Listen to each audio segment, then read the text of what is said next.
नमस्कार मुलांनो, इयत्ता 6वी विषय नागरिकशास्त्र या विषयातील धडा 3 ग्रामीण स्थानिक शासन संस्था या पाठावर आधारित संपूर्ण स्वाध्याय आपण या व्हिडिओमध्ये पाहूयात. प्रश्न क्रमांक 1. योग्य पर्यायासमोर बरोबर अशी खूण करा. 1. प्रत्येक गावचा स्थानिक कारभार टिंबटिंब करते. 1 ग्रामपंचायत, 2 पंचायत समिती, 3 जिल्हा परिषद. प्रत्येक गावचा स्थानिक कारभार ग्रामपंचायत करते. 2. प्रत्येक आर्थिक वर्षात ग्रामसभेच्या किमान टिंबटिंब सभा होणे बंधनकारक आहे. पर्याय 1, 4, 2, 5, 3, 6. ग्रामसभेच्या किमान 6 सभा होणे बंधनकारक आहे. 3. महाराष्ट्रात सध्या टिंबटिंब जिल्हे आहेत. 34, 35, 36. महाराष्ट्रात सध्या 36 जिल्हे आहेत. प्रश्न क्रमांक 2. यादी तयार करा.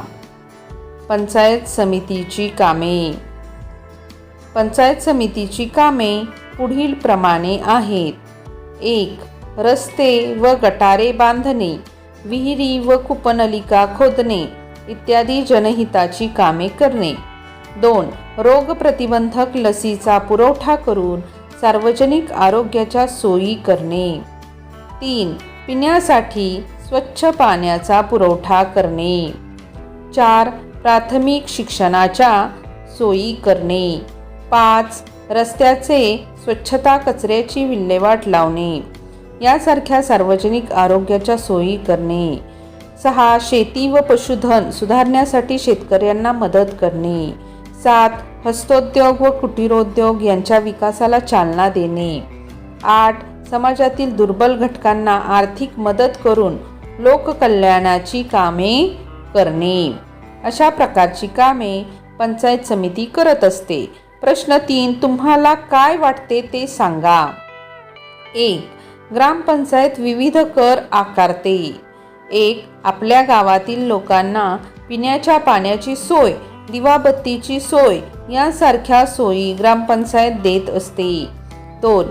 गावामध्ये अनेक विकास कामे, योजना, उपक्रम राबवण्यासाठी पैशांची गरज असते. त्यासाठी ग्रामपंचायत लोकांकडून विविध कर आकारते. 2. महाराष्ट्रातील एकूण जिल्ह्यांच्या संख्येपेक्षा जिल्हा परिषदांची संख्या कमी आहे. कारण 1. प्रत्येक जिल्ह्याच्या ठिकाणी एक जिल्हा परिषद असते. 2. महाराष्ट्रात एकूण 36 जिल्हे असूनही 34 जिल्हा परिषदा आहेत. 3.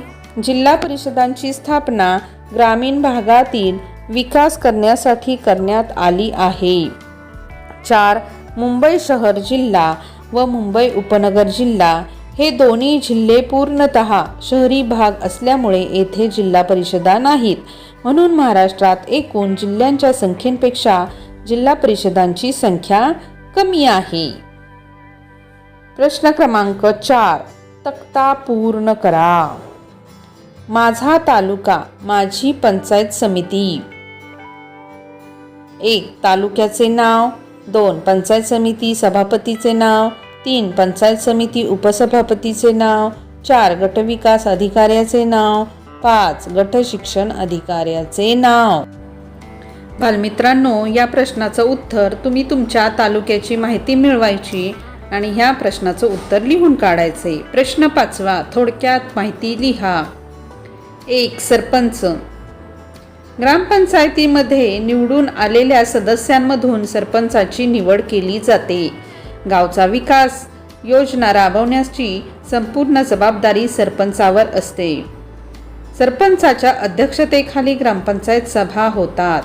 सरपंच योग्य पद्धतीने काम करीत नसेल तर ग्रामपंचायत सदस्य त्यांच्या विरोधात अविश्वासाचा ठराव मांडू शकतात. ग्रामसभा बोलावण्याची जबाबदारी सरपंचाची असते. 2. मुख्य कार्यकारी अधिकारी. जिल्हा परिषदेच्या मुख्य कार्यकारी अधिकारी यांची नेमणूक राज्य शासनाकडून होते. जिल्हा परिषदेने घेतलेल्या निर्णयांची प्रत्यक्ष अंमलबजावणी मुख्य कार्यकारी अधिकारी करत असतो. जिल्ह्यातील सर्व विकास कामांना तो गती देतो.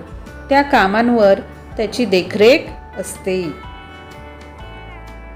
धन्यवाद. हसत खेळत शिकू या चॅनेलला सबस्क्राईब करा.